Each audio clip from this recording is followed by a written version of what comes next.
നമസ്കാരം. ഇപ്പോൾ നമ്മൾ സോളാറുമായിട്ട് ബന്ധപ്പെട്ടുള്ള പുതിയൊരു വീഡിയോ ആണ്. അപ്പോൾ നമ്മളെല്ലാവരും കേട്ടുകേൾവിയുള്ള ഒരു കാര്യമാണ് സോളാർ ഇൻവേർട്ടറുകളുടെ ക്ലിപ്പിംഗ് ഇഷ്യൂസ്. ഇപ്പോൾ പല ആളുകളും പറഞ്ഞു കേട്ടിട്ടുണ്ട്, അത് ക്ലിപ്പിംഗ് ആയി പോകുന്നുണ്ട്, അല്ലെങ്കിൽ അങ്ങനെ സംഭവിക്കുന്നുണ്ട്, ക്ലിപ്പിംഗ് സംഭവിക്കുന്നുണ്ട്, അല്ലെങ്കിൽ നമ്മുടെ ജിയോ സ്പാർക്കിൻ്റെ അവരുടെ ഒരു വീഡിയോ നമ്മൾ ചെയ്തിട്ടുണ്ട്. അപ്പോൾ അതിനകത്ത് അവർ പറയുന്നുണ്ട് ഇതിന് ക്ലിപ്പിംഗ് ഇഷ്യൂസ് ഇല്ല. അപ്പോൾ ഈ വീഡിയോൻ്റെ അടിസ്ഥാനത്തിൽ നമുക്ക് എന്താണ് ക്ലിപ്പിംഗ് ഇഷ്യൂസ്, അതാണ് നമ്മൾ ഇന്നത്തെ വീഡിയോയിലൂടെ ഡിസ്കസ് ചെയ്യാൻ വേണ്ടി ഉദ്ദേശിക്കുന്നത്.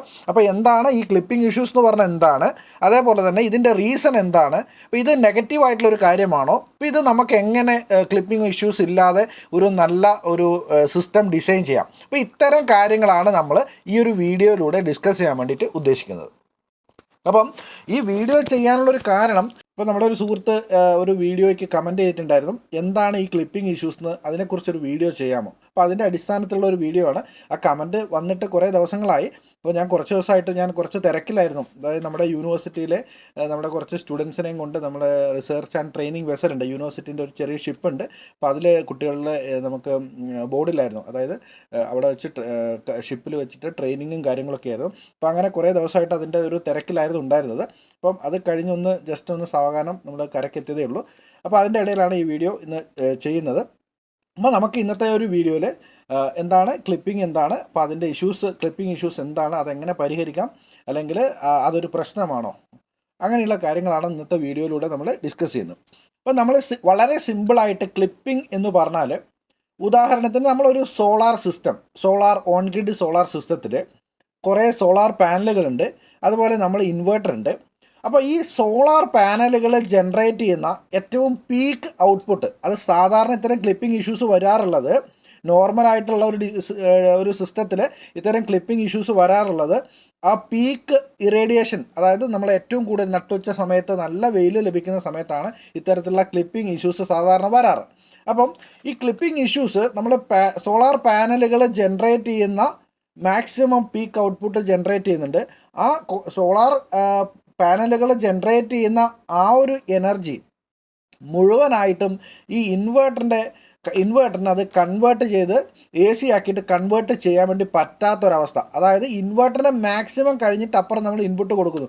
ഉദാഹരണമായിട്ട് നമ്മൾ വയറ് നിറഞ്ഞ് കിടക്കുക, നമ്മുടെ വിശപ്പൊക്കെ മാറി വയറ് നിറഞ്ഞ് നമുക്ക് കഴിക്കാൻ പറ്റുന്നതിൻ്റെ മാക്സിമം നമ്മൾ കഴിച്ചു, വീണ്ടും നമുക്ക് കുറേ ഫുഡ് കഴിക്കാൻ വേണ്ടി തന്നു കഴിഞ്ഞാൽ നമുക്കത് എന്ത് ചെയ്യാൻ പറ്റും, നമുക്കത് കഴിക്കാൻ പറ്റില്ല, നമ്മളത് കളയുകയാണ് ചെയ്യുക. അപ്പോൾ അതേപോലെ തന്നെയാണ് ഒരു ഇൻവേർട്ടറിൻ്റെ ഏറ്റവും എഫിഷ്യൻസിയിൽ ഏറ്റവും മാക്സിമം അവർ എന്ത് ചെയ്യുന്നു, ഔട്ട്പുട്ട് കൊടുക്കുന്നു. അപ്പോൾ അതിനേക്കാളും കൂടുതൽ DC കറണ്ട് വരുന്നുണ്ട്. അപ്പോൾ ആ ഒരു DC AC റേഷ്യോയിലുള്ള ഒരു വ്യത്യാസം, അപ്പോൾ അതിൻ്റെ ഒരു ബാലൻസ് അല്ലാത്തൊരു സ്റ്റേജിലാണ് ഈ എക്സസ് ആയിട്ട് വരുന്ന ജനറേറ്റ് ആകുന്ന കറണ്ട് ഈ ഇൻവേർട്ടറിന് കൺവേർട്ട് ചെയ്യാൻ പറ്റാത്തൊരു സെർട്ടൻ സിറ്റുവേഷൻ. ആ ഒരു സിറ്റുവേഷനെയാണ് നമ്മൾ ക്ലിപ്പിംഗ് എന്ന് പറയുക. അങ്ങനെ ഉണ്ടാകുന്ന എക്സസ് ആയിട്ടുള്ള DC കറണ്ട് വേസ്റ്റ് ആയിട്ട് പോവുകയാണ് ചെയ്യുക. ആ കറണ്ട് അവിടെ വേസ്റ്റ് ആയിട്ട് പോവുകയാണ് ചെയ്യുക. അപ്പോൾ അത് നമ്മൾ ഗ്രാഫ് നോക്കിക്കഴിഞ്ഞാൽ നമുക്കറിയാൻ വേണ്ടി പറ്റും. അവിടെ നിന്ന് പെട്ടെന്നൊരു പീക്കിൽ വന്ന് ഗ്രാഫാണെങ്കിൽ ഇങ്ങനെയാണ് ഉണ്ടാവുക. അപ്പോൾ അതിന് പകരം അത് അവിടെ നിന്നൊരു പെട്ടെന്ന് തന്നെ ഒരു ഫ്ലാറ്റ് ലൈനായിട്ട് മാറുന്നു. ഒരു ഉദാഹരണം ഞാൻ പറയാം. ഇപ്പോൾ നമ്മളൊരു 2 കിലോവാട്ട് സിസ്റ്റം, 2 കിലോവാട്ടിൻ്റെ ഒരു ഇൻവേർട്ടർ, മൈക്രോ ഇൻവേർട്ടർ വേണ്ട, സ്ട്രിങ് ഇൻവേർട്ടർ എടുക്കുകയാണെന്ന് വെച്ചോ. അപ്പോൾ അതിൻ്റെ പീക്ക് ഔട്ട്പുട്ട് എന്ന് പറഞ്ഞാൽ 3000 വാട്ട്സ് കിട്ടില്ല. ചില ഫാക്ടേഴ്സ് ഒക്കെ ഉണ്ട്. അപ്പോൾ നമ്മളതിൽ ഒരു 2800 2900 വാട്ട്സ് ഒക്കെയാണ് അതിൻ്റെ maximum output at A time തരാൻ വേണ്ടി പറ്റുക. അപ്പോൾ അത് ഏതാണ്ട് നമുക്കൊരു 12-1 മണിക്കൊക്കെയാണ് ഈ ഒരു 2800 അല്ലെങ്കിൽ 2850 വാട്ട്സ് ഒക്കെ അറ്റ് എ ടൈം നമുക്ക് ജനറേറ്റ് ആകുക. അപ്പം അതെന്ന് പറഞ്ഞാൽ ഈ നിലവിൽ നമ്മൾ വെച്ച 3 കിലോവാട്ട് ഇൻവേർട്ടറിൻ്റെ ഏറ്റവും പീക്ക് ഔട്ട്പുട്ടാണ്. അപ്പം ആ സമയത്ത് നമ്മൾ അതിൻ്റെ ഇൻപുട്ട് കറണ്ട് ഉണ്ട്, ഇൻപുട്ട് വോൾട്ടേജ് ഇതൊക്കെ ഉണ്ട്.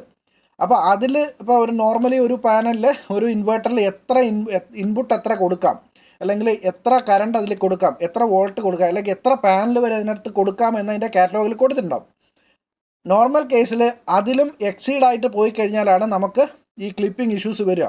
കാരണം അതിന് താങ്ങാൻ പറ്റാത്തതിലപ്പുറം ഇൻപുട്ട് വന്നു കഴിഞ്ഞാൽ എന്ത് ചെയ്യും, അത് എടുക്കാൻ പറ്റില്ല, അത് വേസ്റ്റ് ആയിട്ട് പോകും. അതാണ് ഇവിടെ സംഭവിക്കുന്നത്.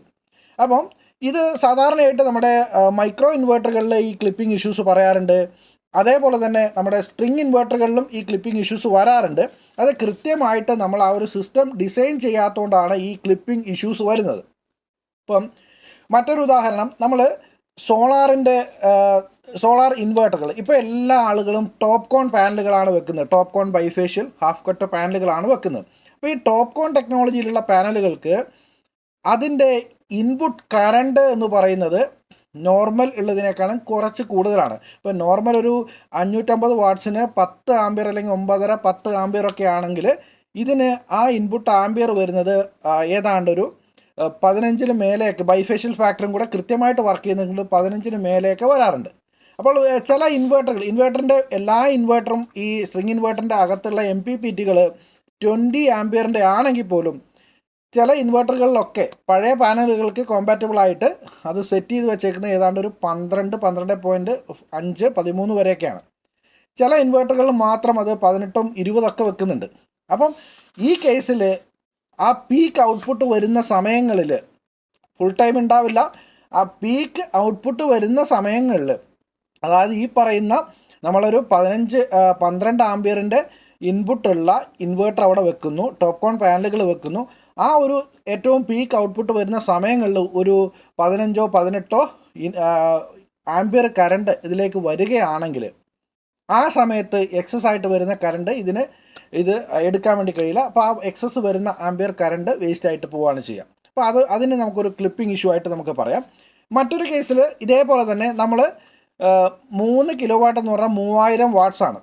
അപ്പം 3000 വാട്ട്സ് എന്നുള്ളത് നമ്മൾ കുറച്ചൊക്കെ അധികം കൊടുക്കും. കാരണം നമ്മൾ ഈ അധികം കൊടുക്കുന്നത് എന്തിനാണെന്ന് വെച്ച് കഴിഞ്ഞാൽ നമുക്ക് അതായത് ഈ പീക്ക് ടൈമിൽ മാത്രമേ ഈ ക്ലിപ്പിങ്ങിൻ്റെ ഇഷ്യൂസ് വരാറുള്ളൂ നോർമലി. അപ്പോൾ അത് ഒരു ചെറിയ സമയങ്ങളിലാണ് ആ ഒരു പ്രശ്നം വരിക. പക്ഷേ ബാക്കിയുള്ള സമയങ്ങളിൽ നമ്മുടെ സ്റ്റാർട്ടപ്പ് വോൾട്ടേജ് കൂട്ടാനും അല്ലെങ്കിൽ ഒരു ലോ ലൈറ്റിലൊക്കെയുള്ള സമയങ്ങളിൽ നമ്മൾ പാനലുകൾ കുറച്ചധികം കൊടുത്തു കഴിഞ്ഞാൽ, അപ്പോൾ ആ കുറച്ചധികം എന്ന് പറഞ്ഞാൽ ഒരുപാടധികം നമ്മൾ കൊടുക്കരുത്. കാരണം നമ്മളൊരു സോളാർ ഇൻവേർട്ടറിൻ്റെ കാറ്റലോഗിൽ കൃത്യമായിട്ട് മാക്സിമം എത്ര വരെ കൊടുക്കാമെന്ന് പറയുന്നുണ്ട്. അപ്പോൾ അതിന് കണക്കായിട്ട് നമ്മൾ കൊടുക്കാൻ പാടുള്ളൂ. ഉദാഹരണമായിട്ട് പറയുകയാണെങ്കിൽ ഒരു സ്ട്രിങ് ഇൻവേർട്ടറിൻ്റെ കേസിൽ പാനലുകൾ സീരീസ് ആയിട്ടാണ് കണക്ട് ചെയ്യുക. അപ്പോൾ സീരീസ് ആയിട്ട് കണക്ട് ചെയ്യുമ്പോൾ നമ്മൾ മുമ്പത്തെ വീഡിയോകളിലൊക്കെ പറഞ്ഞിട്ടുണ്ട്, അവിടെ ഇൻപുട്ടിൻ്റെ കറണ്ടാണ് കൂടുന്നത്. ഇപ്പോൾ ഉദാഹരണം നമ്മളൊരു 580 വാട്ട്സിൻ്റെ പാനലിൽ അതിൻ്റെ ഇൻപുട്ട് കറണ്ട് എന്ന് പറഞ്ഞാൽ, അല്ലെ മാക്സിമം ഔട്ട്പുട്ട് കറണ്ട് എന്ന് പറഞ്ഞാൽ VMP എത്രയാണെന്ന് വെച്ച് കഴിഞ്ഞാൽ അത് ഏതാണ്ട് ഒരു 50-55 ആണെന്ന് വിചാരിക്കുക, അല്ലെങ്കിൽ 50 ആണെന്ന് വിചാരിക്കുക. അപ്പോൾ നമ്മളൊരു 3 കിലോ വാട്ട് സിസ്റ്റത്തിൽ നമ്മളതിലൊരു നോർമലി 3000 വാട്ട്സിന് കുറച്ച് കൂടുതൽ, അപ്പം എന്ത് ചെയ്യുന്നു 3300 നമ്മൾ കൊടുക്കും. അപ്പോൾ ആ കേസിൽ അവിടെ ഇൻപുട്ട് കറണ്ട് വരുന്നത് 6 പാനലുകൾ വെക്കുകയാണെങ്കിൽ 6 × 50 ഏതാണ്ട് 300 വോൾട്ടാണ് അവിടെ വരുന്നത്. അപ്പോൾ ഈ 300 വോൾട്ട്, അപ്പോൾ നോർമലി ഒരു 3 കിലോ വാട്ട് ഇൻവേർട്ടറിൻ്റെ ഇൻപുട്ട് കറണ്ടിൻ്റെ ആ ഒരു റേഞ്ച് എന്ന് പറയുന്നത് മാക്സിമം ഒരു 550 വോൾട്ട് വരെ നമുക്കതിനകത്ത് കൊടുക്കാം. 550 വോൾട്ടിൻ്റെ പാനലുകൾ വരെ നമുക്കതിനകത്ത് കൊടുക്കാം. പക്ഷേ നമ്മൾ നോർമലായിട്ട് അത്രയും നമ്മൾ കൊടുക്കേണ്ട കാര്യമില്ല. നമ്മൾ പക്ഷേ എങ്കിലും കുറച്ച് 300-350 ഒക്കെ വേണമെങ്കിൽ കൊടുക്കാം. 300 കൊടുത്താൽ മതി. 300 ആണെന്ന് പറഞ്ഞാൽ ഏകദേശം ഒരു 300-320 ഒരു 6 പാനലുകൾ വെക്കുമ്പോൾ ഏകദേശം കറക്റ്റായിട്ട് വരും. അപ്പോൾ ഇത്തരം കേസിൽ നോർമലി ഈ ക്ലിപ്പിങ്ങിൻ്റെ ഇഷ്യൂ ഉണ്ടാവില്ല. പക്ഷേ ഈ ചില കേസിൽ മാത്രം അതിൻ്റെ ബൈഫേഷ്യൽ ഫാക്ടറും എല്ലാം കറക്റ്റായിട്ട് വർക്ക് ചെയ്യുന്നുണ്ടെങ്കിൽ, ഇപ്പോൾ നമ്മളൊരു 580 വാട്ട്സിൻ്റെ ഒരു പാനൽ ബൈഫേഷ്യൽ പാനലാണ് വെക്കുന്നതെങ്കിൽ അതിൻ്റെ ബൈഫേഷ്യൽ ഫാക്ടറും കൂടെ വർക്ക് ചെയ്യുന്നുണ്ട്, കൃത്യമായിട്ട് വർക്ക് ചെയ്യുന്നുണ്ടെങ്കിൽ ആ സമയത്ത് ചിലപ്പം ആ പാനലിൻ്റെ പീക്ക് ഔട്ട്പുട്ട് വരുന്നത് ചിലപ്പോൾ 600 വാട്ട്സിലൊക്കെ കൂടുതലായിരിക്കും, ഒരു 600-620 വാട്ട്സൊക്കെ വരും. അപ്പോൾ അങ്ങനെയുള്ള സമയങ്ങളിൽ ചില കേസിൽ നമുക്ക് ഒരു ചെറിയ ക്ലിപ്പിംഗ് ഉണ്ടാവാൻ സാധ്യതയുണ്ട്. അപ്പോൾ അത് ഇനി വേറൊരു കാര്യം നമ്മൾ പറഞ്ഞു, ഈ 300 അതായത് ഏതാണ്ട് ഒരു 550 വോൾട്ട് വരെ നമുക്ക് കൊടുക്കാമെന്ന് പറഞ്ഞു ഇൻപുട്ട്. ആ 550 വോൾട്ടിലും കൂടുതലായിട്ട് നമ്മൾ പാനലുകൾ കൊടുക്കുമ്പോൾ ഡെഫിനറ്റായിട്ട് അവിടെ ക്ലിപ്പിംഗ് ഇഷ്യൂസ് ഉണ്ടാവും. കാരണം ഇൻവേർട്ടറിന് അത്രയും ആവശ്യമില്ല. ഒരു സോളാർ ഇൻവേർട്ടറിൻ്റെ ക്ലിപ്പിംഗ് എന്നതുകൊണ്ട് ഉദ്ദേശിക്കുന്നത് ഒരു സോളാർ അറേ അല്ലെങ്കിൽ സോളാർ പാനലുകളുടെ ഒരു സ്ട്രിങ്, ആ സ്ട്രിങ് ഇൻവേർട്ടറിന് കൈകാര്യം ചെയ്യാൻ കഴിയുന്നതിനേക്കാൾ കൂടുതൽ വൈദ്യുതി ഉൽപ്പാദിപ്പിക്കുന്ന ഒരു സാഹചര്യമാണ് നമ്മൾ ഈ ക്ലിപ്പിംഗ് എന്ന് പറയാം. ഇത് അധിക വൈദ്യുതി അടിസ്ഥാനപരമായിട്ട് ഇങ്ങനെ ക്ലിപ്പ് ഓഫ് ആയിട്ട് പോകും, അല്ലെങ്കിൽ നമുക്ക് അത് പാഴായി പോവുകയാണ് ചെയ്യുക. അപ്പോൾ സാധാരണയായിട്ട് 3 കിലോ വാട്ടിൻ്റെ ഒരു ഇൻവേർട്ടറിൽ നമുക്കൊരു 3300 അത്രയൊക്കെ നമുക്ക് കൊടുക്കാം. അതിൽ കൂടുതൽ എക്സസ് ആയിട്ട് പാനൽ കൊടുക്കുമ്പം വളരെ പീക്ക്, അതായത് ഏറ്റവും പീക്ക് ഔട്ട്പുട്ടിൽ നിൽക്കുന്ന ഒരു സമയത്ത് സാധാരണയായിട്ടാണ് നമുക്കിങ്ങനെ ഈ ക്ലിപ്പ് ഓഫ് ആയിട്ട് പോകുന്നത്. സാധാരണയായിട്ട് പാനലുകൾ ഏറ്റവും കൂടുതൽ ഊർജ്ജം ഉൽപ്പാദിപ്പിക്കുന്ന സമയമാണ് നട്ടുച്ച. അപ്പോൾ ആ നട്ടുച്ച സമയത്ത് നല്ല സൺലൈറ്റുള്ള, ആ പ്രകാശമുള്ള കൂടുതലുള്ള സമയങ്ങളിൽ ആണ് നമുക്ക് സാധാരണയായിട്ട് ഇത്തരത്തിൽ ക്ലിപ്പിംഗ് സംഭവിക്കുക. പക്ഷേ നമ്മളെല്ലാവരും എക്സസ് ആയിട്ട് പാനൽ കൊടുക്കുന്നത് നമുക്ക് ഷെയ്ഡുള്ള സമയം, അതായത് നമുക്ക് കാർമേഘം ഉള്ള ആ ഒരു സമയത്ത്, ലോ ലൈറ്റ് ഉള്ള സമയങ്ങളിൽ കുറച്ച് പ്രൊഡക്ഷൻ കൂട്ടാൻ വേണ്ടിയിട്ടാണ്.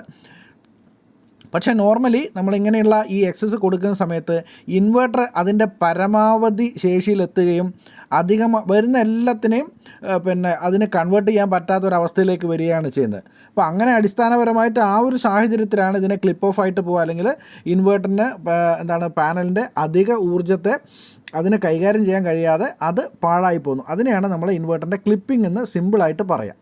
ഇവിടെ നമുക്ക് അതായത് നല്ല ഒരു ക്ലൗഡി ആയിട്ടുള്ള ഒരു ദിവസത്തെ ഒരു ഗ്രാഫാണ്. അതേപോലെ രണ്ടാമത് കാണുന്നത് ഒരു സണ്ണി ഡേ, അല്ലെങ്കിൽ നല്ല സൂര്യപ്രകാശമുള്ള ഒരു ദിവസത്തെ ഒരു ഗ്രാഫാണ്. അപ്പോൾ ഇവിടെ നമുക്കൊരു ക്ലിപ്പിങ്ങിൻ്റെ ഒരു റേഷ്യോ കാണാൻ വേണ്ടിയിട്ടാണ്. അപ്പം ഈ 2 ലൈൻസ്, ഈ ഓറഞ്ച് ലൈനും റെഡ് ലൈൻ സൂചിപ്പിക്കുന്നത് നമുക്ക് പാനൽ, അതായത് ഓവർ പാനൽ കൊടുക്കാതെ നമുക്ക് കറക്റ്റായിട്ട് ഇപ്പോൾ 3 കിലോ വാട്ട് ഉണ്ടെങ്കിൽ ഒരു 3200 ആ ഒരു റേഞ്ചിൽ, അല്ലെങ്കിൽ കറക്റ്റായിട്ട് പാനൽ കൊടുക്കുന്ന സാഹചര്യത്തിലുള്ള ഒരു ഗ്രാഫാണിത്. ആ ലൈനാണ് ഈ റെഡ് കൊണ്ട് സൂചിപ്പിക്കുന്നത്. അപ്പോൾ അത് 2 ഗ്രാഫ് നമുക്കത് കമ്പയർ ചെയ്ത് നോക്കാം. അപ്പം നമ്മൾ ഒരു ക്ലൗഡി ഡേയിൽ, അതായത് നമ്മൾക്ക് സൂര്യപ്രകാശം അധികമില്ലാത്ത ഒരു മേഘാവൃതമായിരിക്കുന്ന ഒരു ദിവസം നോക്കിക്കഴിഞ്ഞാൽ, ഈ ഒരു സാഹചര്യത്തിൽ നമ്മൾ ഈ പാനലുകൾ കുറച്ച് കൊടുത്ത്, അല്ലെങ്കിൽ കറക്റ്റ് 3000 വാട്ട്സിന് അല്ലെങ്കിൽ 3 കിലോ വാട്ടിന് 3000 വാട്ട്സോ അല്ലെങ്കിൽ 3300 കൊടുക്കുന്ന സാഹചര്യങ്ങളിൽ നമുക്ക് ആ സമയത്തെ പ്രൊഡക്ഷൻ വളരെ കുറവായിരിക്കും. അതായത് ഓവർ പാനലിംഗ് ഇല്ലാത്ത സമയത്ത് ഈ ക്ലൗഡി ഡേയിൽ വളരെ പ്രൊഡക്ഷൻ കുറവായിരിക്കും. അപ്പോൾ ഇതേ സംഭവം ഇതേ സിറ്റുവേഷൻ നമ്മൾ ഓവർ പാനലിംഗ് കൊടുക്കാതെ കറക്റ്റായിട്ട് പാനൽ കൊടുക്കുന്ന സാഹചര്യം നമ്മൾ സണ്ണി ഡേയിലാണെങ്കിൽ അത് നമുക്ക് ആ ഇൻവെർട്ടറിൻ്റെ പീക്ക് ലെവലിൽ എത്താനും പറ്റില്ല. അതായത് കറക്റ്റ് 3000 വാട്ട്സ് കറക്റ്റായിട്ട് കൊടുക്കുമ്പോൾ, കാരണം അവിടെ കുറച്ച് ലോസും കാര്യങ്ങളൊക്കെ ഉണ്ടാകുന്നുണ്ട്. അപ്പോൾ നമുക്ക് ആ ഇൻവെർട്ടറിൻ്റെ പീക്കിലേക്ക് എത്താൻ വേണ്ടി കഴിയില്ല. പക്ഷേ എങ്കിലും എന്ത് ചെയ്യും, കുറച്ചും കൂടെ അവിടെ ക്ലിപ്പിംഗ് ഇഷ്യൂസ് ഉണ്ടാകുന്നില്ല. പക്ഷേ ക്ലിപ്പിംഗ് ഇഷ്യൂ ഇല്ലെങ്കിൽ പോലും അവിടെ ആ ഒരു അഡീഷണലായിട്ട് ഇൻവെർട്ടറിന് പ്രൊഡക്ഷൻ ചെയ്യാൻ പറ്റുന്ന ആ എനർജി അവിടെ ചെയ്യാൻ പറ്റുന്നില്ല. പക്ഷേ കിട്ടുന്ന എല്ലാം തന്നെ എന്ത് ചെയ്യുന്നുണ്ട്, കൺവേർട്ട് ചെയ്യുന്നുണ്ട്. പക്ഷേ നമ്മൾ ഒരു പാനലോ അല്ലെങ്കിൽ 2 പാനലോ നമുക്കവിടെ ആഡ് ചെയ്ത് കഴിഞ്ഞാൽ നമുക്ക് ഈ ഒരു ലെവലിൽ ആ ഇൻവെർട്ടറിൻ്റെ പീക്ക് ലെവലിലേക്ക്, ഇൻവെർട്ടർ റേറ്റഡ് പവറിലേക്ക് നമുക്ക് എത്താൻ വേണ്ടി കഴിയും. ഇനി രണ്ടാമത്തെ സാഹചര്യത്തിൽ നോക്കിക്കഴിഞ്ഞാൽ നമ്മൾ എക്സസ് ആയിട്ട് പാനൽ കൊടുക്കുന്നത് ഇവിടെയാണ് നമുക്ക് ഗുണം ചെയ്യാം.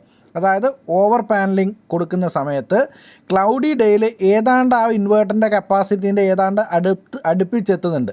അതായത് നമ്മൾ നോർമലി 3 കിലോ വാട്ട്, ഒരു സണ്ണി ഡേയിൽ ഏതാണ്ട് ഒരു 3 കിലോ വാട്ട്, ആവറേജ് 12 പറയുന്നതെങ്കിൽ നല്ല സൂര്യപ്രകാശമുള്ള ദിവസങ്ങളിൽ നമുക്കൊരു 15, 16, ഒരു 20 വരെയൊക്കെ കിട്ടാറുണ്ട്. ചില ഇൻവെർട്ടർ വെച്ച് കഴിഞ്ഞാൽ 20 വരെയൊക്കെ കിട്ടാറുണ്ട്. അല്ലെങ്കിൽ ഒരു 18 കൂട്ടിക്കുക, എന്തായാലും ഒരു 18 എന്തായാലും കിട്ടും. അതേസമയം നമുക്ക് അതായത് ഓവർ പാനലിംഗ് ആണെങ്കിലാണ് നമുക്ക് ഈ 15 എന്നുള്ളത് ഒരു 18 ഏകദേശം എക്സസ് ആയിട്ട് കൊടുത്തു കഴിഞ്ഞാൽ ഒരു 18, 19 നമുക്ക് കിട്ടും. അവിടെ ആ 19 കിട്ടുമ്പോഴും ബാക്കി കുറച്ചൊക്കെ നമ്മൾ ഭയങ്കരമായിട്ട് അധികം കൊടുത്തു കഴിഞ്ഞാൽ കുറച്ച് അവിടെ നമുക്കവിടെ ക്ലിപ്പിംഗ് ആയിട്ട് പോകുന്നുണ്ട്. ഇനി ഈ എക്സസ് ആയിട്ട് കൊടുക്കുന്നത് നമ്മൾ ബാക്കിയുള്ള സമയങ്ങളിൽ ക്ലൗഡി ഡേയിൽ നമുക്ക് ഗുണം ചെയ്യും. കാരണം അവിടെ നമുക്ക് ഈ ഏകദേശം ഈ 15 യൂണിറ്റിന് ഒരു 12 യൂണിറ്റ് അല്ലെങ്കിൽ ഒരു 10 യൂണിറ്റൊക്കെ നമുക്ക് പ്രൊഡക്ഷൻ ഉണ്ടാക്കാൻ വേണ്ടി പറ്റും. പക്ഷേ ഈ ഒരു കേസിൽ ക്ലൗഡി ഡേയിൽ നമ്മൾ വളരെ നോർമലായിട്ടുള്ള പാനൽ, കറക്റ്റ് പാനലാണ് കൊടുക്കുന്നതെങ്കിൽ ഈ 10 എന്നുള്ളത് ചിലപ്പോൾ നമുക്ക് 5 യൂണിറ്റൊക്കെ പ്രൊഡക്ഷൻ ഉണ്ടാവുള്ളൂ. അപ്പോൾ അതാണ് അവിടെയുള്ള വ്യത്യാസം. അപ്പോൾ ഈ ക്ലിപ്പിംഗ് എന്ന് പറയുന്ന എക്സസ് വരുന്ന ഈ ഒരു സംഭവം പോകുന്ന ഒരു വിഷയമാണ്. അത് നമുക്ക് ഇവിടെ ഈ ഗ്രാഫ് നോക്കിയാൽ ഏതാണ്ട് ആ ഒരു പീക്ക് ടൈമിൽ ഒരു 12 മണിക്കും ഒരു 1:30 ഇടയിലുള്ള ആ ഒരു സമയങ്ങളിലാണ് ആ ഒരു ക്ലിപ്പിംഗ് ഇഷ്യൂസ് ഉണ്ടാവുക. അപ്പോൾ നമ്മൾ വളരെയധികം ഭയങ്കരമായിട്ട് ഓവർ പാനലിംഗ് കൊടുക്കുമ്പോഴാണ് ഈ ഒരു നമ്മുടെ പാനലിൻ്റെ അറയ്ക്കോ അല്ലെങ്കിൽ ഇൻവെർട്ടറിനൊക്കെ ഒരു കംപ്ലൈൻറ്റ് വരിക. അല്ലാതെ നമുക്ക് അതിനകത്ത് പറഞ്ഞ ലെവലിൽ നമുക്ക് അത്രയും കൊടുത്തു കഴിഞ്ഞാലൊന്നും വേറെ പ്രശ്നങ്ങളൊന്നും ഉണ്ടാകുന്നില്ല. അപ്പോൾ അതാണ് ഈ ഒരു സിമ്പിളായിട്ട് പറഞ്ഞു കഴിഞ്ഞാൽ ഈ ക്ലിപ്പിങ്ങിൻ്റെ, അതുപോലെ ക്ലിപ്പിങ്ങും ഈ ഓവർ പാനലിങ്ങും ഒക്കെയുള്ള. അപ്പോൾ നമ്മൾ ഇതിപ്പോൾ ഈ ഗ്രാഫ് കണ്ടു കഴിഞ്ഞാൽ നമുക്ക് കൺഫ്യൂഷൻ ആവുമൊന്നും വേണ്ട. നമ്മൾ കൃത്യമായിട്ട് നമ്മളൊരു വെൽ പ്ലാൻഡ് ആയിട്ട് ആ ഒരു സിസ്റ്റം ഡിസൈൻ ചെയ്ത് കഴിഞ്ഞാൽ നമുക്ക് ആ ക്ലിപ്പിംഗ് പരമാവധി കുറച്ച്, അതായത് ഈ ഒരു ലൈൻ നമുക്ക് ഈ ഒരു ഓറഞ്ച് ലൈന് ഈ ലൈനിൽ മുട്ടുന്ന രീതിയിൽ നമുക്ക് ചെയ്യാൻ വേണ്ടി പറ്റും. നമ്മൾ ഈ ഇൻവെർട്ടർ ക്ലിപ്പിങ്ങിൻ്റെ കാരണങ്ങൾ നമ്മൾ പറഞ്ഞു. അപ്പോൾ ഇത് തന്നെയാണ് എന്താണ് DC പവർ, അതായത് നമ്മളെ സോളാർ പാനലുകൾ പ്രൊഡ്യൂസ് ചെയ്യുന്ന പവർ എക്സീഡ് ചെയ്ത് കഴിഞ്ഞാൽ, അതായത് അതായത് ഒരു ഇൻവെർട്ടറിൻ്റെ ഇൻപുട്ട് കറണ്ടിനെക്കാളും എക്സീഡ് ചെയ്ത് കഴിഞ്ഞാലാണ് സാധാരണയായിട്ട് ക്ലിപ്പിംഗ് ഉണ്ടാവുക. ഇനി അതേപോലെ തന്നെ ക്ലിപ്പിംഗ് ഉണ്ടായിക്കഴിഞ്ഞാൽ എന്താണ് സംഭവിക്കുക എന്നുള്ളത്, ഇൻവെർട്ടർ എസെൻഷ്യലി എന്ത് ചെയ്യും, അതിൻ്റെ ഔട്ട്പുട്ട്, അതായത് സോളാർ പാനലുകൾ പ്രൊഡ്യൂസ് ചെയ്യുന്ന മൊത്തം ഇതിന് കൺവേർട്ട് ചെയ്യാൻ വേണ്ടി കഴിയില്ല. അപ്പോൾ അതിനെടുക്കാൻ പറ്റുന്ന മാക്സിമം എടുക്കുന്നു, ബാക്കിയുള്ളത് ലോസ് ആയിട്ട് പോവുകയാണ് ചെയ്യുന്നത്, ക്ലിപ്പ് ഓഫ് ആയിട്ട് പോവുകയാണ് ചെയ്യുക. അപ്പോൾ അതാണ് ഈ ഒരു ഇഷ്യൂ. ഇനി ഇത് എപ്പോഴാണ് ഇത് സംഭവിക്കുക എന്നുള്ളത് നമ്മൾ ഓൾറെഡി പറഞ്ഞു. കോമൺലി നമ്മൾ പീക്ക് സൺലൈറ്റ് കിട്ടുന്ന, അല്ലെങ്കിൽ നല്ല ഹൈ ഇറേഡിയൻസ് കിട്ടുന്ന ആ ഒരു സമയത്താണ്, നട്ടുച്ച സമയങ്ങളിലൊക്കെയാണ് അതിൻ്റെ ലൈറ്റ് ഇൻറ്റൻസിറ്റി ഒക്കെ കൂടുതലുള്ള സമയങ്ങളാണ്, നമുക്ക് ക്ലിയർ സണ്ണി ഡേയിലാണ് ഇത് സാധാരണയായിട്ട് ക്ലിപ്പിംഗ് ഉണ്ടാവുക. അപ്പോൾ നമ്മൾ ഈ ഇത്തരത്തിലുള്ള ഇൻവെർട്ടർ ക്ലിപ്പിങ്ങിനെ എങ്ങനെ നേരിടാമെന്നുള്ളതാണ് നമുക്ക് നോക്കുന്നത്. നമ്മൾ ഓൾറെഡി പറഞ്ഞു, അതായത് പ്രോപ്പറായിട്ട് നമ്മളൊരു സിസ്റ്റം ഡിസൈൻ ചെയ്യുക, അല്ലെങ്കിൽ സിസ്റ്റത്തിൻ്റെ സൈസ് പ്രോപ്പറായിട്ട് മെയിൻറ്റെയിൻ ചെയ്യുക എന്നുള്ളതാണ്. അപ്പോൾ നമുക്ക് സാധാരണയായിട്ട് ക്ലിപ്പിംഗ് കളയാൻ വേണ്ടി ചെയ്യാൻ പറ്റുമെന്ന് വെച്ചാൽ എന്താണ്, പവർ കൂടിയ ഇൻവെർട്ടർ, അതായത് വാട്ട്സ് കൂടിയ ഇൻവെർട്ടർ വെച്ച് പാനൽ കുറയ്ക്കുക എന്നുള്ളതാണ്. പക്ഷേ അന്നേരം അവിടെ ഒരു പ്രൊഡക്ഷൻ കുറയും. അപ്പോൾ നമുക്കവിടെ സംഭവിക്കുക മറ്റേ എന്താണ്, ഓഫ് പീക്ക് അല്ലെങ്കിൽ ബാക്കിയുള്ള സമയങ്ങളിൽ ക്ലൗഡി ഡേയ്സിൽ നമുക്ക് പ്രൊഡക്ഷൻ കുറയും. അപ്പം നമുക്ക് ക്ലിപ്പിങ്, അപ്പോൾ ആ ഒരു സമയത്ത് നമുക്ക് ഒരു ഭയങ്കര എക്സസ് ആയിട്ട് കൊടുക്കാതിരിക്കുക, അതാണ് അവിടെ ചെയ്യാനുള്ളത്. പിന്നെ പാനൽ ഒപ്റ്റിമൈസേഷനാണ് നമുക്ക് എന്താണ്, നമുക്ക് ആ കേസിൽ നമുക്ക് മൈക്രോ ഇൻവെർട്ടറൊക്കെ യൂസ് ചെയ്ത് കഴിഞ്ഞാൽ, മൈക്രോ ഇൻവെർട്ടറിനും ക്ലിപ്പിംഗ് ഉണ്ട്, പക്ഷേ നമുക്ക് ഒരു പരിധി വരെ നമുക്ക് കുറയ്ക്കാൻ പറ്റും. കാരണം ഒരു പാനൽ ഒരു ഇൻവെർട്ടർ, അപ്പോൾ അവിടെയുള്ള ഈ ടോട്ടൽ വരുന്ന ക്ലിപ്പിങ്ങിനെക്കാളും കുറയ്ക്കാൻ വേണ്ടി പറ്റും. പിന്നെ ഇപ്പോഴത്തെ ഈ പറഞ്ഞ പോലെ നമ്മുടെ ജിയോ സ്പാർക്കിൻ്റെ മൈക്രോ ഇൻവെർട്ടറുകൾ, അതിൽ ക്ലിപ്പിംഗ് ഇഷ്യൂസ് ഇല്ല എന്ന് പറയുന്നുണ്ട്. അപ്പോൾ അത്തരത്തിലുള്ള കേസുകൾ നമുക്ക് അതിനകത്ത് യൂസ് ചെയ്യാം. ഈ ക്ലിപ്പിംഗ് വലിയൊരു പ്രശ്നമല്ല, ആരും അതുകൊണ്ട് വറീഡ് ആവേണ്ട കാര്യമൊന്നുമില്ല. നമുക്ക് കുറച്ച് എനർജി അവിടെ ലോസായി പോകുന്നേ ഉള്ളൂ. പക്ഷേ നമുക്കത് ഗുണം ചെയ്യുന്നത് ഓഫ് പീക്ക് അവേഴ്സിലാണ്. അതായത് നമുക്ക് നോർമൽ ടൈമിൽ നമുക്കത് പ്രൊഡക്ഷൻ കുറച്ചും കൂടെ കൂട്ടാൻ വേണ്ടി പാനൽ എക്സസ് ചെയ്യുന്നതുകൊണ്ട് നമുക്ക് ഗുണം ചെയ്യും. പിന്നെ നമ്മൾ പ്രോപ്പറായിട്ട് ഇത് മോണിറ്റർ ചെയ്യുക, അത് ഏറ്റവും പ്രധാനപ്പെട്ട ഒരു കാര്യമാണ്. അത് ക്ലിപ്പിംഗ് ഉണ്ടോ ഇല്ലയോ നമ്മൾ അറ്റ്ലീസ്റ്റ് മനസ്സിലാക്കുക. ഉണ്ടെങ്കിൽ അതിനനുസരിച്ച് സിസ്റ്റം ചെറുതായിട്ട് നമ്മൾ അഡ്ജസ്റ്റ് ചെയ്യുക. അത്രയാണ് നമുക്ക് ഇതിനകത്ത് മേജറായിട്ട് ചെയ്യാൻ വേണ്ടി കഴിയുക. അപ്പോൾ ഇതാണ് ക്ലിപ്പിങ്ങും അതുമായിട്ട് ബന്ധപ്പെട്ടുള്ള കാര്യങ്ങൾ. എല്ലാവർക്കും ഒരു ധാരണയായിട്ടുണ്ടാകുമെന്ന് വിചാരിക്കുകയാണ് എന്താണ് ഈ ക്ലിപ്പിംഗ് ഇഷ്യൂസ്. അപ്പോൾ ഈ ക്ലിപ്പിംഗ് സത്യത്തിലൊരു വലിയ പ്രശ്നമുള്ള കാര്യമൊന്നുമല്ല. സത്യം പറഞ്ഞാൽ ക്ലിപ്പിംഗ് ഇഷ്യൂസ് എന്ന് പറയുന്നത് നമുക്കൊരു ആ ഒരു സിറ്റുവേഷനിൽ ആ ഇൻവെർട്ടറിന് യാതൊരു കംപ്ലൈൻറ്റോ കാര്യങ്ങളോ ഒന്നുമില്ല, ആ ഇൻവെർട്ടറിൻ്റെ ഏറ്റവും ബെസ്റ്റ് പെർഫോമൻസ് ആണ് ആ സമയത്ത് കാണിക്കുന്നത്. ഒരു ഇൻവെർട്ടറിൻ്റെ പരമാവധിയിലും കൂടുതൽ അല്ലെങ്കിൽ കറണ്ട് അതിലേക്ക് വരുമ്പോൾ അത് ബാക്കി കളയുന്നു. അപ്പോൾ ആ ഇൻവെർട്ടർ അത്രയും എഫിഷ്യൻ്റ് ആണെന്നാണ് നമുക്കവിടെ ആ ഒരു രീതിയിലും കൂടെ നമുക്കവിടെ പറയാൻ വേണ്ടി പറ്റും. അപ്പോൾ നമ്മൾ ക്ലിപ്പിംഗ് ഇഷ്യൂസ് ഇല്ലാതെ ഒരു സിസ്റ്റം ഡിസൈൻ ചെയ്യുക എന്നുള്ളതാണ് ഏറ്റവും പ്രധാനപ്പെട്ട കാര്യം. അപ്പം സിസ്റ്റം ഡിസൈൻ ചെയ്യുമ്പോൾ ഇൻവെർട്ടറിൻ്റെ കപ്പാസിറ്റി, അതേപോലെ തന്നെ പാനലുകൾ, അവിടെ യൂസ് ചെയ്യുന്ന പാനലുകൾ, ഇതെല്ലാം കൃത്യമായിട്ട് നമ്മൾ അതിൻ്റെ കാറ്റലോഗ് നോക്കിക്കഴിഞ്ഞാൽ, ഡാറ്റ ഷീറ്റ് നോക്കിക്കഴിഞ്ഞാൽ നമുക്ക് അതനുസരിച്ചിട്ട് കൃത്യമായിട്ട് നമ്മൾ സിസ്റ്റം ഡിസൈൻ ചെയ്ത് കഴിഞ്ഞാൽ വലിയ പ്രശ്നങ്ങളൊന്നുമില്ലാതെ നമുക്ക് മുന്നോട്ട് പോകാൻ വേണ്ടി പറ്റും. ഇനി മറ്റൊരു കാര്യം, ഈ ക്ലിപ്പിംഗ് ഇഷ്യൂസ് ഉണ്ടാവുമെന്ന് പറഞ്ഞിട്ട് പാനലുകൾ എപ്പോഴും നമ്മൾ 3 കിലോവാട്ട് ഉണ്ടെങ്കിൽ കുറച്ച് അധികം വെക്കുന്നത് എപ്പോഴും നല്ലതാണ്. കാരണം നമുക്ക് ആ സ്റ്റാർട്ടപ്പ് വോൾട്ടേജും അല്ലെങ്കിൽ അത് കുറച്ചും കൂടെ പെട്ടെന്ന് തന്നെ ജനറേറ്റ് ആവും. അല്ലെങ്കിൽ ലോ ലൈറ്റിൽ അല്ലെങ്കിൽ കുറച്ച് മഴക്കാലത്ത് ഒക്കെ നമുക്ക് കുറച്ച് ജനറേഷൻ കൂടുതലുണ്ടാവും. നമുക്ക് ഏക പ്രശ്നം വരുന്നത് ചില സമയങ്ങളിൽ മാത്രം, ആ ഒരു പീക്ക് ഔട്ട്പുട്ടിൻ്റെ സമയത്ത് മാത്രം, അതായത് നല്ല പീക്ക് സൺലൈറ്റ് ഉള്ള സമയത്ത് മാത്രം ചില കേസിലൊക്കെ ഒരു ക്ലിപ്പിംഗ് ഇഷ്യൂസ് ഉണ്ടാകാറുണ്ട്. ഇപ്പം മറ്റൊരു കാര്യം കൂടെ ഇതിൻ്റെ കൂടെ സൂചിപ്പിക്കുകയാണ്. ഇപ്പോൾ നമ്മുടെ അതിനെക്കുറിച്ച് ഡീറ്റെയിൽ ആയിട്ട് നമുക്ക് എന്താണെന്ന് അറിയില്ല, നമുക്കതിലൊരു എക്സ്പീരിയൻസ് ആർക്കും ആയിട്ടില്ല. അപ്പോൾ നമ്മുടെ ഈ ഇപ്പോഴത്തെ പുതിയ ജിയോ സ്പാർക്കിൻ്റെ മൈക്രോ ക്വാഡ് ഇൻവെർട്ടേഴ്സിനെ കുറിച്ച് നമ്മളൊരു വീഡിയോ ചെയ്തിട്ടുണ്ടായിരുന്നു. അപ്പോൾ അതിൽ ഞാൻ പറഞ്ഞിട്ടുണ്ടായിരുന്നു, അപ്പം ഇവർ അവകാശപ്പെടുന്നത് സ്പാർക്ക് ഇൻവെർട്ടറുകൾക്ക് ഇത്തരത്തിലുള്ള ക്ലിപ്പിംഗ് ഇഷ്യൂസ് ഇല്ല എന്നാണ് പറയുന്നത്. അപ്പോൾ അതായത് 2000 പറഞ്ഞു കഴിഞ്ഞാൽ 2000 വാട്ട്സിൻ്റെ ഇൻവെർട്ടർ എന്ന് പറഞ്ഞാൽ 2000 തന്നെ ഔട്ട്പുട്ട് കിട്ടും, പരമാവധി ഔട്ട്പുട്ട് കിട്ടുമെന്നാണ് പറയുന്നത്. മറ്റെല്ലാ ഇൻവെർട്ടറുകൾക്കും ചില സാഹചര്യങ്ങളിൽ ഇത്തരത്തിലുള്ള ക്ലിപ്പിംഗ് ഇഷ്യൂസ് ഉണ്ടാകാറുണ്ട്. അപ്പോൾ ആ ക്ലിപ്പിംഗ് ഇഷ്യൂസ് നമുക്ക് ഒരു പരിധി വരെ ഭയങ്കരമായിട്ട് ക്ലിപ്പിംഗ് ഇഷ്യൂസ് വരാതെ തന്നെ നമുക്ക് അത് എപ്പോഴൊന്നും അങ്ങനത്തെ കേസ് ഉണ്ടാവില്ല. ഇപ്പോൾ ചില കേസിലൊക്കെ നമ്മളെ ക്ലിപ്പിംഗ് ഇഷ്യൂസ് നമുക്ക് അതൊരു സൈനാണ്. അപ്പോൾ നമുക്ക് എന്ത് ചെയ്യാൻ പറ്റും, ആ ഒരു കേസിൽ നമുക്ക് ആ ക്ലിപ്പിംഗ് ഇഷ്യൂസ് സോൾവ് ചെയ്യാൻ വേണ്ടിയിട്ടുള്ള വഴികൾ അവിടെയുണ്ട്. ടോപ്കോണിന് കോമ്പാറ്റബിൾ അല്ലാത്ത മിക്ക സോളാർ ഇൻവേർട്ടറുകളിലും എല്ലാ ഇൻവേർട്ടറിൻ്റെ അകത്തുള്ള MPPTകൾ 20 ആംപിയറിനാണെങ്കിൽ പോലും ഞാൻ ആദ്യം പറഞ്ഞിട്ടുണ്ട്, അത് പലതിലും 12, 13 ഒക്കെ സെറ്റ് ചെയ്തിട്ടുണ്ട് എന്ന് പറഞ്ഞു, പഴയ പാനലുകൾക്ക് കോമ്പാറ്റബിൾ ആയിട്ട്. അപ്പോൾ ആ കേസിൽ ഇപ്പോൾ ഞാൻ ഇതുമായിട്ട് ബന്ധപ്പെട്ട് നമ്മൾ ഇൻസ്റ്റാൾ ചെയ്ത ലിവ്ഗാർഡിൻ്റെ ഒരു കമ്പനിയായിട്ട് ബന്ധപ്പെട്ട സമയത്ത് അവർ പറയുകയുണ്ടായി, ഇപ്പോൾ ടോപ്കോൺ വെച്ച് കഴിഞ്ഞാൽ അത് കോമ്പാറ്റബിൾ ആകുന്ന രീതിയിൽ ഇവർക്ക് തന്നെ അത് അപ്ഗ്രേഡ് ചെയ്യാൻ പറ്റും എന്നുള്ളത്. അതായത് ഓൾറെഡി അതിൻ്റെ അകത്ത് ബിൽറ്റിൻ ആയിട്ട് 20 ആംപിയർ ആണ്. അപ്പോൾ ഇവർ സോഫ്റ്റ്വെയർ യൂസ് ചെയ്തിട്ടാണ് ഇത് സെറ്റ് ചെയ്തത്. അത് അവർക്ക് തന്നെ അപ്ഗ്രേഡ് ചെയ്ത് തരാൻ പറ്റും എന്നുള്ള രീതിയിലാണ് പറഞ്ഞത്. അപ്പോൾ നമ്മൾ ആ ഒരു ക്ലിപ്പിംഗ് ഇഷ്യൂസ് കൃത്യമായിട്ട് ഉണ്ടോ ഇല്ലയോ എന്നുള്ളത് നമുക്ക് ആ ഗ്രാഫ് കണ്ടാൽ മനസ്സിലാവും. അതൊക്കെ നമ്മൾ ആ സ്ലൈഡിൽ കാണിച്ചിട്ടുണ്ടായിരുന്നു. അപ്പോൾ അത് നോക്കിക്കഴിഞ്ഞ് ക്ലിപ്പിംഗ് ഇഷ്യൂസ് ഉണ്ടെങ്കിൽ അത്തരത്തിലുള്ള ചെറിയ ചെറിയ കാര്യങ്ങളൊക്കെ നമുക്ക് പരിഹരിക്കാം.